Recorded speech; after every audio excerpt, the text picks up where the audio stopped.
welcome back to another Facebook Live in here at Spoken Learning. Okay, so today I am going to talk to you about something super interesting. As you may read, Cinco de Mayo, what is that? Well, but first let me remind you that we provide private lessons and we teach children and adults starting 5 years old and up.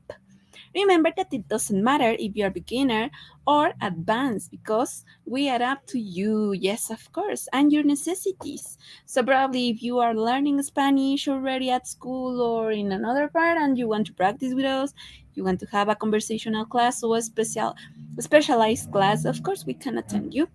What about if you are a beginner and you don't know anything of Spanish? So, come on with us and learn everything you need to know to become a conversational and whatever you need to be a Spanish speaker. Remember that the Spanish is really useful nowadays. It's one of actually it's the main language speaking in all the world. So you don't only are going to have 21 countries to visit where people speak Spanish, but also you can talk with any person you want that also it's into the language. So let's start. Talking of which, remember I am Misana, your personal history teller um, teacher, right? So today I am going to talk about Cinco de Mayo. Past Facebook Lives, I have been talking about Porfirio Diaz, the Porfiriato, but this time I want to make a parenthesis in that because today is celebrated one of the most important things in here in my state. Yes, I live in Puebla. I am from Puebla, but what does that has to do with Cinco de Mayo? Well, let me tell you. Some of you may know that Cinco de Mayo is a celebration like unique from here from Puebla, okay? It's not from all Mexico country as you may think probably.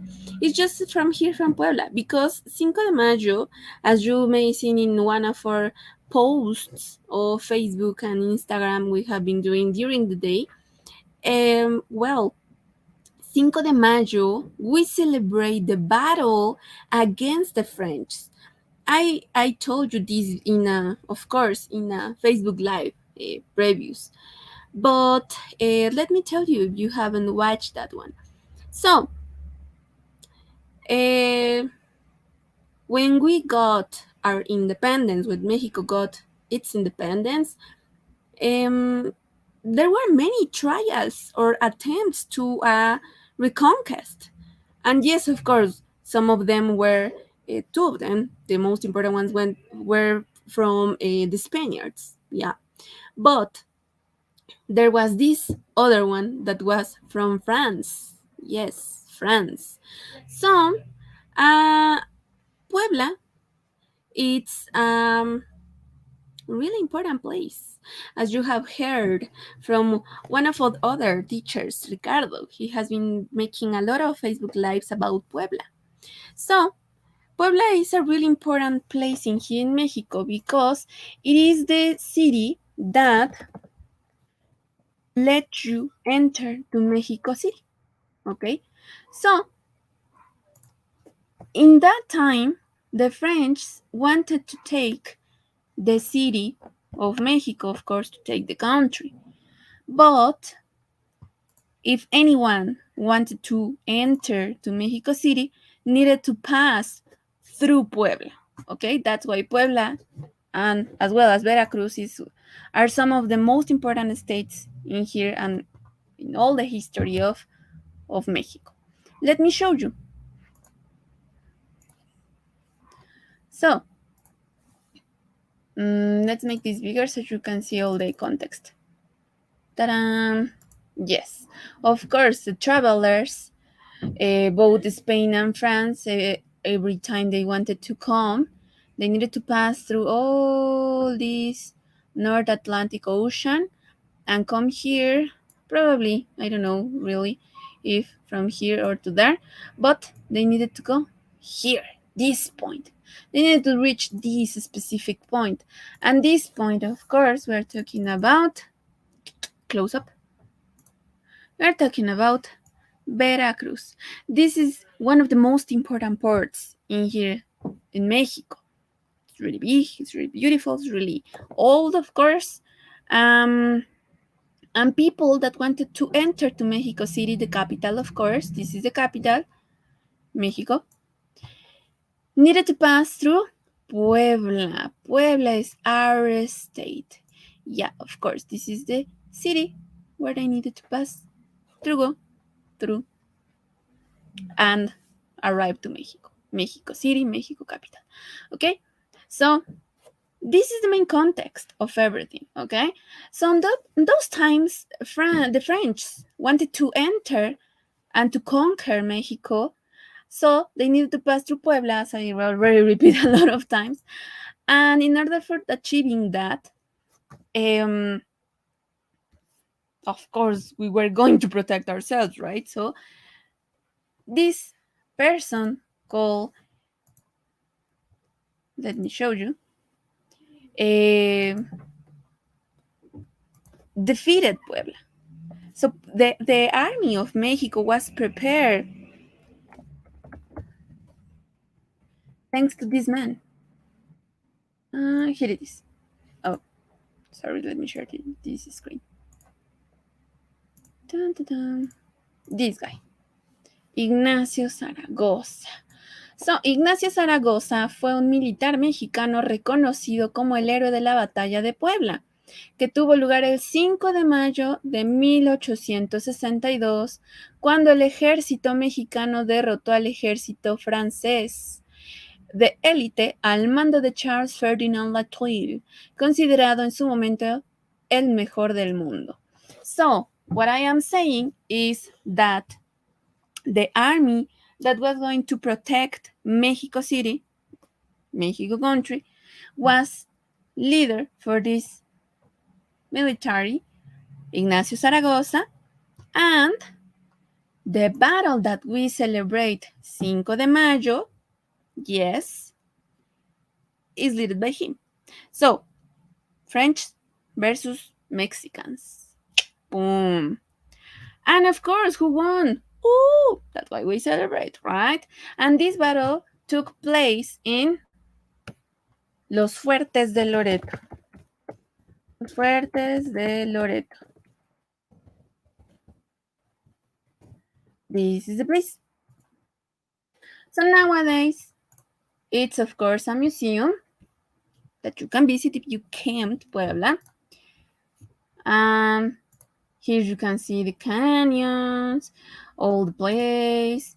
There is some statues in here, of course. Why not? Because we commemorate everything. And here is where the battle took place. So yes, of course, we celebrate Battle of Cinco de Mayo because we defeat, well, our ancestors defeat the army, the French army that was one of the most important armies in those times. That's why it's so important, but not for all Mexico. It is just celebrated in here in Puebla. Ooh. How do we celebrate it? Well, we celebrate it with a parade and a carnival, kind of a carnival, yes. So, right now, the parade is taking place. Let me show you. Here it is. Ciudadana se crea el 19 de agosto de 2013 con la finalidad de profesionalizar la función policial desde un nivel medio superior. Y luego ya estamos viendo, Mariloli, al Centro Escolar Dignos de Chapultepec. Ponte de pie, Pues sí, por favor, es mi alma mater. This is one of the most important schools that participates in the parade. Yes. Grandes directores, So, basically, as you can see, the army, the schools, a lot of government people go to this parade, go and march in this parade. And of course, our president is in there. That specific picture is about Los Fuertes. This is taking place in Los Fuertes right now, well, in the morning. But yeah, so this parade is really important. It's to show respect to this moment of the history, to commemorate this specific and most precious moment in our history, right? So, yeah, of course, we have a lot of things going on in there, a lot of people participating, being proud of this moment of the history of Puebla. Mm. So, opposite to a lot of things that people may think that is our independence or something like that, no, it's just this commemoration of the battle. But also, it is really important. And of course, well, actually, our Independence Day is on September 16th. So, nothing to do with that, right? So, yes, this is what we do. And of course, right now is taking place this carnival that I was talking about, that is called La Feria de Puebla. Y La Feria de Puebla, well, is of course, these are some pictures about the parade. Um, this boulevard, actually, where the people march, is called Boulevard Cinco de Mayo. So yeah, all the people like to gather together in there and to watch all the persons taking place in the parade. Um, a lot of schools. Oh, this is our president, by the way. This guy. Yes, a lot of schools, a lot of persons participate in there, military. Of course, due to the pandemics, it was stopped by 2 years. Yeah, of course, and right now it came back. Okay, so it's the first year that is taking place this parade after 2 years of nothing. Actually, this is again. The La Feria de Puebla is taking place again after 2 years. So yeah, a lot of things that are going on today. So today is holiday for us. Yes, it is very uh, it's very cool to think that a small army from Mexico defeat French army, right? So that's why we are so proud, and unluckily for us is just celebrated here in Puebla. But of course, anyone in Mexico knows what do we celebrate today, right? Well, I hope this was informative for you. This was interesting for you. I hope you had enjoyed it a lot. And I love to share my culture. I have said a lot of times that. And well, that's it for today, lives. Remember that we can provide you lessons. Doesn't matter if you're a beginner, if you are advanced, but if you are hesitating and you don't know, you're not sure enough to take the decision to enroll with us, just call or text us at 832-413-3166 to schedule your private lesson and your free trial class. Why no? Just give us a chance and you will not regret. So, thank you very much for watching. Remember, I am Misana, and I will see you in another Facebook Live.